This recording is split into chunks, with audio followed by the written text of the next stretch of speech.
What is money? People are actually asking the question. Now we have Bitcoin, a device that was designed to be good money. The real money is Bitcoin. The fake money is the dollar. It's crazy. Bitcoin is a reasonable comparison to gold. What is Bitcoin? What does it do? What does the dollar do? It doesn't do anything. Take a look at Putin that said, who can stop Bitcoin?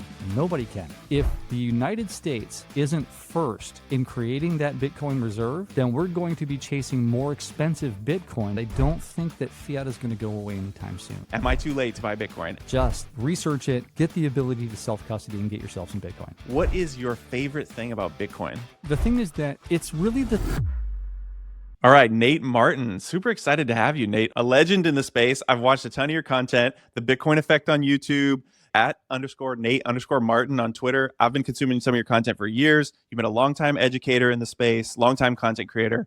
You're somewhat of a little bit of a legend. I'm really honored to have you on the show. Thank you so much for the time.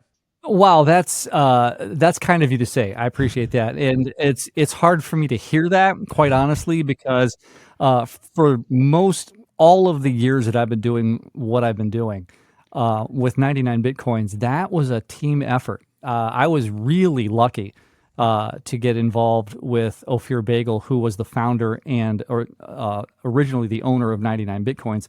It was crazy falling into that lap, and you'll hear a lot of my orange pill story coming through that. To be the face of what that was, and how many people that channel and that outlet helped to orange pill. Yeah, I'm really honored to be part of that. So I appreciate the compliment, but legend, I feel it may be too strong a word. Yeah, I understand. I think there's a lot of us though who've learned a lot from you, and I think just have a lot of appreciation for like all the content and education you've put out there over the years. So, just want to make sure that some of that appreciation comes across, both in what you've done many years leading up to today, and also you giving me a few minutes of your time today. So, I'm going to jump right into my first question, which is, what is your favorite thing about Bitcoin? The thing is that it's really the simplicity of it, because as much as we ask the question now, and I've talked about this in other conversations, is what is money? People are actually asking the question, what is money? And, none of us really ever thought about it. Going through school, we never really got dug down into what the attributes of money are. And now that we have Bitcoin, and the attributes simply are, it's good because it has the attributes of fungibility, digital scarcity, transferability, divisibility, all of those things put together in a decentralized fashion. The simplicity of what it is really is what draws me to say, this is good money, because it's scarce, because it's transferable, because it's fungible, because it's transparent, because you can see any and all of the transactions on the time chain at any given time. That right there, all of those put together, make it a device that was designed to be good money. And that's really what drew me to Bitcoin when I first got exposed to it. I love that answer. I mean, I couldn't agree more. Basically, I feel the same way in that was one of my biggest sort of orange pill moments, is starting to actually look into what is money and understanding we're kind of like the fish who live in the fishbowl who don't realize there's water in the fishbowl with us. And you look around at dollars, gold, we were born with these things, using them, but they didn't just magically, there's no magical reason why they came to existence. There's reasons why gold was money, reasons why it got replaced by fiat. And if you study that, you start to understand. I think I've learned some of that from you. I remember the properties you're mentioning. I remember like Robert Breedlove says that a lot. Like people who I started to hear say these different properties. It's like, oh, and Bitcoin was designed with those same properties. Therefore, it's not trade money for Bitcoin. Bitcoin is money. Right. And that's what a lot of people, especially right now, it seems as though a lot of media outlets are suddenly piling on to trying to dump on Bitcoin as something that isn't valuable, without really giving any evidence as to why they think that. They're just projecting this thing that it's Bitcoin, therefore it's valueless, and that's all we have to say about it, and you're supposed to believe us because we're big media. So that's where we're at right now. That's the framework of the conversation that we're in. That being said, you're right. Bitcoin is money. And as many times as I've heard, I've been talking about Chris Hayes specifically, rant a few days ago how the government's giving real money for fake money. No, it's actually the other way around. The government Right. the government is actually giving fake money in order to obtain real money, and the real money is Bitcoin. The fake money is the dollar because it's run by a small number of people. They get to determine what the interest rates are, how much is going to be in circulation, and what the percentage rate is. Crazy. How can you call Bitcoin fake money when all of the attributes and everything, the protocol is available for anyone to see? So I'm sorry, they have fake money and real money absolutely confused. Right. Yeah. I know. I couldn't agree more. Well, this might sound like a weird question because I talk to Bitcoiners and I'm a Bitcoiner and we love Bitcoin. Do you have a least favorite thing about Bitcoin? Yeah, I'm going to go ahead and go out on a limb here and say the one thing that I really don't like about Bitcoin is how the NFTs and the other ordinals and runes have come into play. Can we just leave Bitcoin alone? It was designed to be money.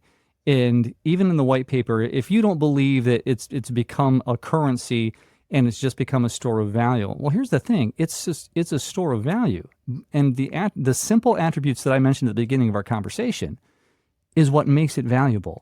Okay, if it's not good for anything else except for trading, that's what good money is.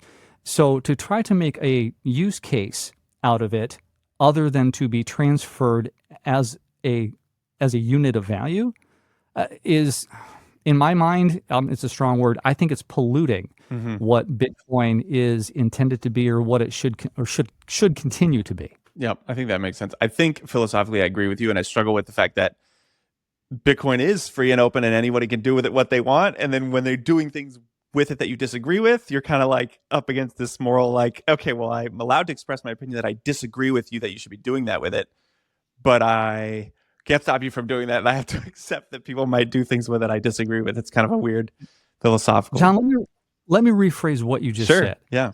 It's not so much that I disagree with what you're doing with it.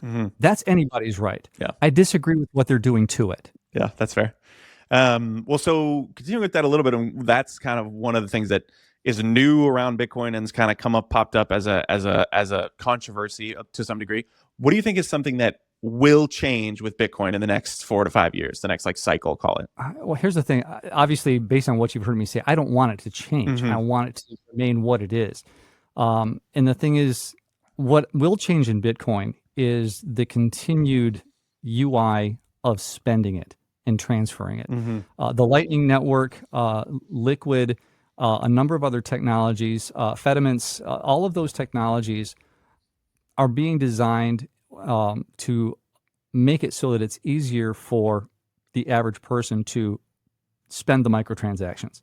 What's great is that they're already happening. You take a look at Fountain or Nostr and the ability to zap, the ability to transfer value in small increments so that you can support a song, an artist, a podcast. All of those things are actually being supported with Bitcoin, and most of the media, most ordinary people don't even know that's happening. But there's income that's being derived and livings that are being made based on the fact that those transfers are being made transaction by transaction in very small amounts. Yep, that makes a lot of sense to me. The layers, sort of the layers of money argument, right? Of like, back to we talked a little bit about it. People don't quite understand what Bitcoin is, and they want to compare Bitcoin to Visa. And to me, it's like you haven't done the work to understand that money scales in layers. Which, to me, what you're saying, I think I agree a lot with. Those layers and is going to continue to create more opportunities for adoption at scale with how the layers above Bitcoin scale into a lot more transaction and whatnot. Is that sort of accurate in what you're saying?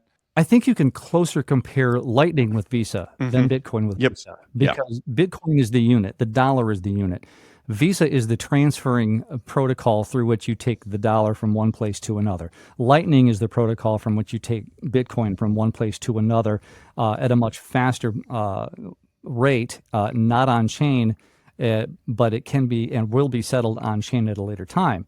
And I think that's a better comparison, Lightning with Visa or with any other payment protocol, as opposed to trying to compare Visa with Bitcoin. That just doesn't measure at all. Yeah, I agree 100%. I think like people who kind of make that comparison don't understand that how money scales in layers, and how comparing Bitcoin to gold is a more apt comparison of it's a bearer instrument that either settles with an instant transaction, but it doesn't scale globally to millions of transactions per second unless you add layers on top of it that can facilitate that. Oh, yeah. And it's not like anybody has actually compared gold to Bitcoin, like Jay Powell, or wait, there has been. Oh, wow. Take a look at what's going on right now, where you actually have people in the financial world, decision makers in the financial world, saying, actually, Bitcoin is a reasonable comparison to gold as an asset. And all of a sudden, we're like, finally, somebody's getting it. And I think they've already gotten it. I just think that they can't avoid telling the truth to the rest of the public anymore. Right. Well, then there's a funny thing there. I think if you can track what they say to criticize it, they say, well, it's not real. It's tulips, it's beanie babies, it's whatever. Then they say, oh, it doesn't have any use cases at all. Then they say, well, it does have use cases, but only illicit ones.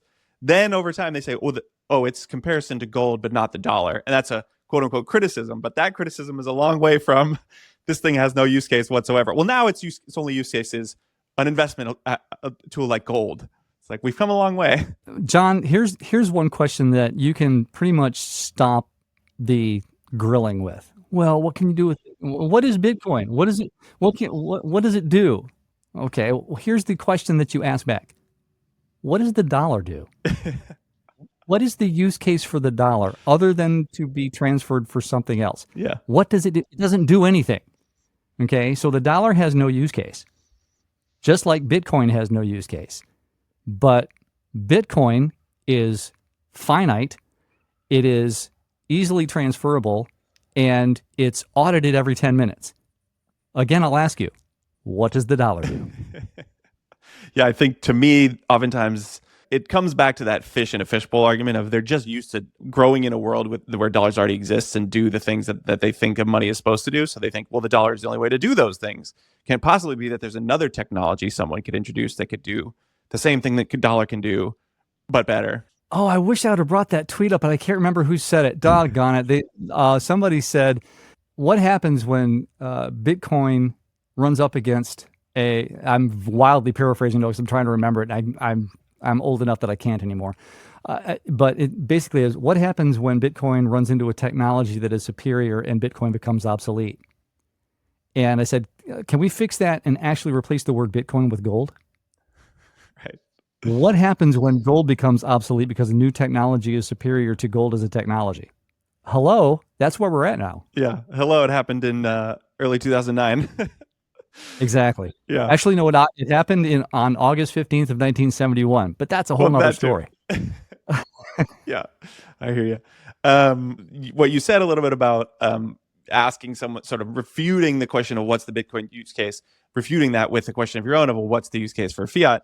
That leads me to a question that especially since you're a Bitcoin educator, and I'm sure you've done a lot of this, in your opinion, is there a sort of a best way to orange pill someone? I got so excited just this last week, John. And I was actually working on a video that was kind of copycatting exactly what he did. But when Jack Mallers explained how he literally owns $0 and he introduced the bill pay feature in Strike, and he says, listen, all you have to do is use credit cards. It's dollars that you don't own. They're letting you borrow the dollars to pay for your life. And then when the bill comes, you can actually use an ACH out of your Bitcoin balance on Strike to pay for that. So you don't ever have to own dollars. As soon as you hit that ACH, that Bitcoin is turned into fiat and then immediately sent out to the credit card company. And that really is the easiest way that I've seen thus far to live on a Bitcoin standard. Mm-hmm. And Jack and I have never had a conversation, but I was so excited about this that I was like, it makes perfect sense for the average individual to understand that if you are living within your means and you use credit cards, and then at the end of the billing cycle, all you have to do is use the ACH to use your Bitcoin balance to pay it off. You're literally making it easier to avoid inflation in your life, because as fiat continues to inflate, so does the price of the Bitcoin. And so the Bitcoin, and the way he ran it was, His paychecks go direct deposited to 100% Bitcoin. So he never owns dollars. Those dollars from his employer, obviously Strike, goes to the bank, which is immediately transferred into Bitcoin. And so he has a Bitcoin balance. And then when he goes to pay off the credit card bills with his Bitcoin balance, he doesn't own dollars for any point in time except for when that transfer occurs from the Bitcoin balance and directly to the credit card company. And I thought that was absolutely genius. And for him to think that way and go, how do I make it easier for me and therefore the public that I serve to live on a Bitcoin standard? And I think I'm on board right away. And I think that anybody that wants to know what is Bitcoin for? Well, it is for the purpose of avoiding inflation if you store your value in Bitcoin and then spend that Bitcoin on the dollars that you spent in the previous month. I just think that's genius. I've seen him talk about that before. He's like, I own nothing. I own my company and I own my house and I own Bitcoin. And that's the only thing I own. And I don't do anything in fiat. But that's pretty fascinating. I mean, it goes back to what we talked about, money scaling in layers, and how companies can add layers on that allow us to live our lives like that in a full Bitcoin standard. I'll admit I haven't quite personally made the jump to it yet, but I think that's fascinating. And yeah, like you said, it's a way to continue to hammer home the message with people that this is money. Just think of it the same way you think of the money you use now, except for the one big exception you mentioned, which is it's not being devalued all the time. If you're holding it, it's not this melting ice cube that you have to get rid of as fast as you can. Right. Well, that leads me to a little bit the question of your journey of like, who orange pilled you, or how did you first start your orange pilling journey? Like, what did that look like? It was literally, John, on a teleprompter, because I didn't really, I'd heard about Bitcoin in passing on the news over a period of years, but it was 2015 or 2016 when I had a minor midlife crisis and bought video equipment to vlog with, thinking that I could somehow monetize vlogging. And my wife, rightly, said, Nate, you're going to have to start making some money with this. And so through a YouTube video, I found Fiverr.com, micro-gigging site, and I put myself out there as a spokesperson on a green screen. And after doing a few gigs for $5, $10, $20, across my desk came an offer to do a video, what is Bitcoin mining? Oh. And after that, what is Bitcoin? And that was my introduction to Ophir Bagel. He actually contracted me through Fiverr.com. I did a few videos for him. I did a number of videos for him. And I decided it was time to go ahead and contact him directly, which was easy because the website was on the teleprompter that I was reading, so it wasn't that hard to figure out how to get in contact with him. Fiverr made their money, and I got in contact with Ophir, and I said, you know what, I can charge you less and still make more because we can work direct. And we worked direct for better part of 7 years. Wow.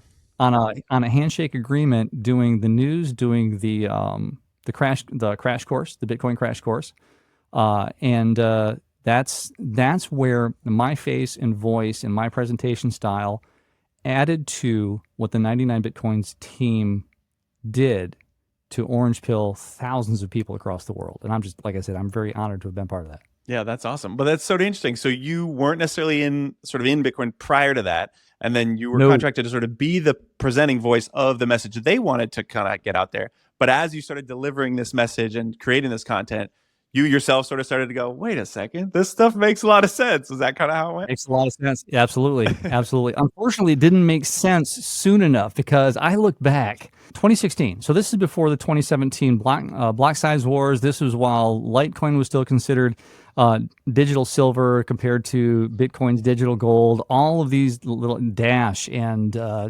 Ethereum, the DAO scandal with Ethereum had just kind of crossed the news.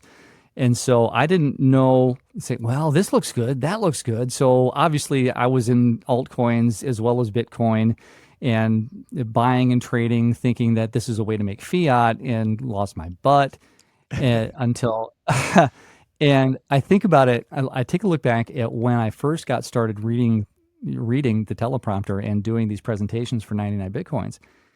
And Bitcoin was at $600 a coin when I first got started. but I wasn't smart enough to go Right. all in and, buy a bunch of Bitcoin at $600 a pop. I lament that on a regular basis, but that's, I am where I am, and it is what it is. And now from here, where do I go? And that's how I have to live life. Okay, we're here now. What next? I can't look back and go, man, if I'd only, because I can't go back in time.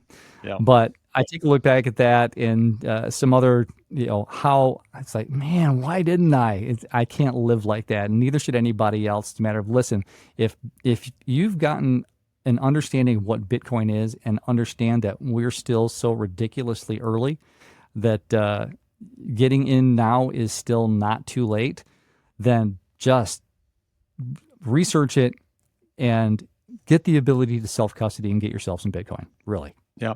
Well, first of all, I feel the same way because I can look back in my Coinbase account. And if you go to the transaction section and I scroll all the way to the very first one, it's like something like when Bitcoin is in like the 400s, and I think to myself, like, wow, the what if. I mean, I think it's like you said, you have to reach the healthy place of like, there's no going back in time. There's no point in regretting it. My cost basis is way higher than that now, of course, because I didn't hold it since then. I traded, and like you said, we all have our own little journey where you're thinking, oh, uh, I'll be a person who just says blockchain is important, but not Bitcoin, and then I realized why that argument makes no sense, whatever. But the thing you just said, I kind of would love to ask you to dive a little bit deeper on that, because that now, I think right now in this moment where we just hit 100K, that we're going to get the flood of questions of everybody on Reddit, on Twitter, everybody in your life is texting and whatever. If they know you're a Bitcoiner, they know you're into it, they're going to say, is it too late? Am I too late to buy Bitcoin? And to me, the answer is it's a fundamental misunderstanding of what Bitcoin is. If you think it's too late, like, oh, I missed the boat. Would you expound a little bit on your opinion about why you're not too late to get Bitcoin and why there's really no such thing as too late? You're right. First of all, we're either faced with FOMO, fear of missing out, and so people are getting in and they're over leveraging, which is what causes volatility in the market. Yep. Or you've got people that are like, well, it's too late, and now they're afraid. Well, if I get in now, what if it goes down? Because now we're riding the all-time highs. The thing is that when you take a look at the math behind Bitcoin and you take a look at the game theory, and now you take a look at the players that are recognizing that if they don't get in, they're going to get left out. Right now is a really exciting time, because I take a look at clips over the last week. I take a look at Putin that said, who can stop Bitcoin? Nobody can. If somebody's going to use it as a payment platform, we can't stop them. That recognition, along with the incoming Trump administration and the Bitcoin Act, which is going to hit the floor of the Senate, these nation states are going, either one of us is going to be first or none of us are going to be first. And the chances that no one is going to be first are getting slimmer and slimmer by the day. So if the United States isn't first in creating that Bitcoin reserve, then we're going to be chasing more expensive Bitcoin, because somebody else across the world is going to be the first one to be amassing Bitcoin for their Bitcoin reserve, and that's going to cause more of a supply shock when we're trying to get ours. Yep, no kidding. Okay, I'm sure you know a lot about Bitcoin. You probably know a lot more than I do, but it's like a lifelong thing you can always keep learning more about. There's no like person who understands everything about Bitcoin. So do you have a favorite person that you follow in the space whose like voice or influence you really like, or a favorite resource that you go to either you learn personally more about Bitcoin or you like to recommend to other people to learn more? I can answer both of those questions, because there are two particular influencers or content creators that I think are top notch. One of them on the technical side, how to own, use, store, secure Bitcoin. And the other one is why to store and secure Bitcoin. And the first one is Ben at BTC Sessions. He has worked tirelessly and given tutorials on so many different processes, softwares, hardware wallets, nodes. his ability to break those things down, make them simple so that you can literally follow along and create something as he's doing it, so that you can actually make a node or start your Sparrow wallet or whatever. And he's done so many of them, I can't even name nearly enough, but just those couple come to mind. But if I were to send anyone to anybody that wants to know how to secure their Bitcoin, it's going to be Ben.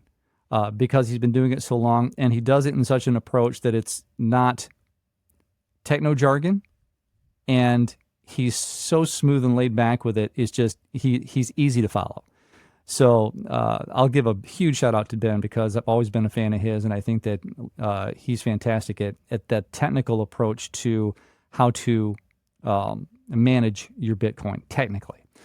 Why to do it when it comes to the political climate, policy, when it comes to FUD and FOMO, and breaking down different things that have an effect on Bitcoin or that Bitcoin has an effect on, is Matt Cratter at Bitcoin University.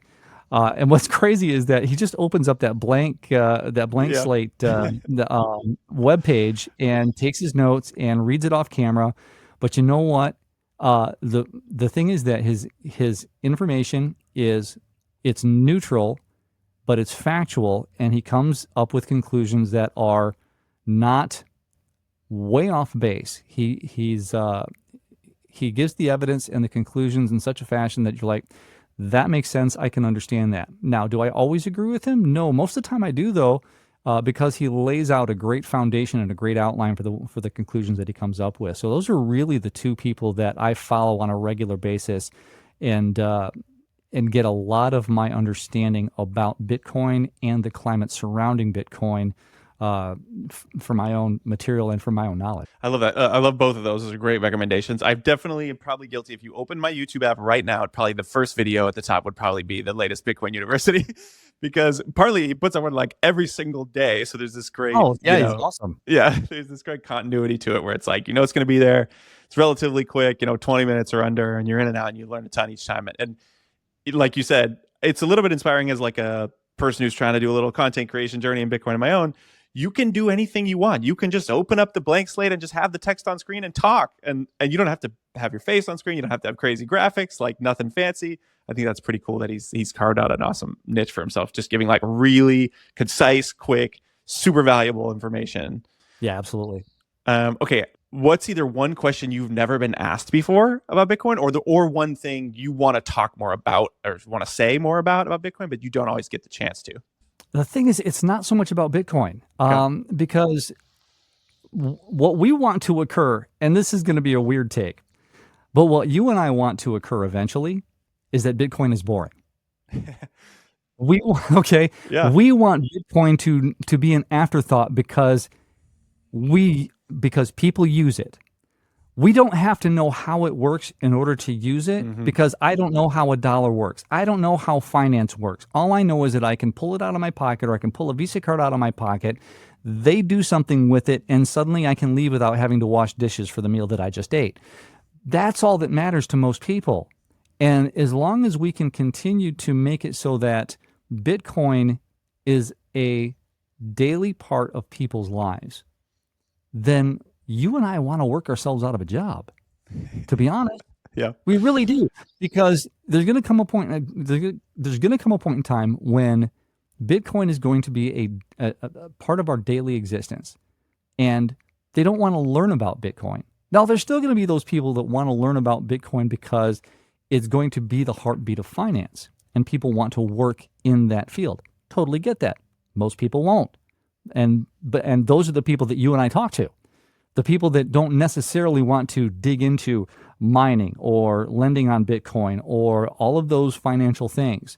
We're talking to the ordinary person that's going, is this really going to be something that I'm going to have to make part of my life? And the more people that we convince that, yes, it's inevitable that Bitcoin is going to be part of your daily life, the more people we convince of that, then there are people that are a lot smarter and a lot more adept at those other financial and technological issues than I am, that I can go, okay, you've learned from me at second grade. It's time for you to move on to third grade, and here's your teacher for next year. I love that. It kind of brings our conversation full circle, which is we started talking about fiat is the fishbowl we grow up living in and not even realizing it's the water around us. Someday, if what you and I think is going to happen with Bitcoin, if we're right, someday Bitcoin will be that thing that people just grow up and it's around them and they're using it and they don't bother questioning it quite as much, or it just works when you go to pay for something and they never think about why isn't it as fast as Visa or whatever. I think, and this is going to be another one of those hard takes for some people to accept or to agree with, is that I don't think that fiat is going to go away anytime soon. Yeah. And let me explain why. Because there are too many opportunities for too many, and I hate to say corrupt or bad actors, but for people that know that it's available to amass power.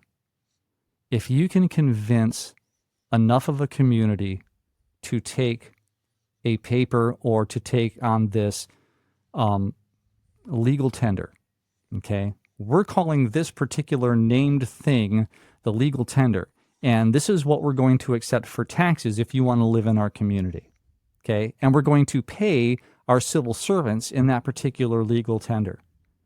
As long as those people are willing to take that as payment and are willing to pay that as taxes within that community, then fiat's going to continue to exist. What Bitcoin does is it gives us a plumb line as to whether or not those governing agencies are doing things with that fiat money that are corrupt or that are inflationary or that are not good for the people's interest. That's what Bitcoin really does. That's a great answer. Okay, I think that's a great point to end on. Nate Martin, I couldn't thank you enough for the time. I really appreciate it. Check out The Bitcoin Effect on YouTube, @_Nate_Martin on Twitter.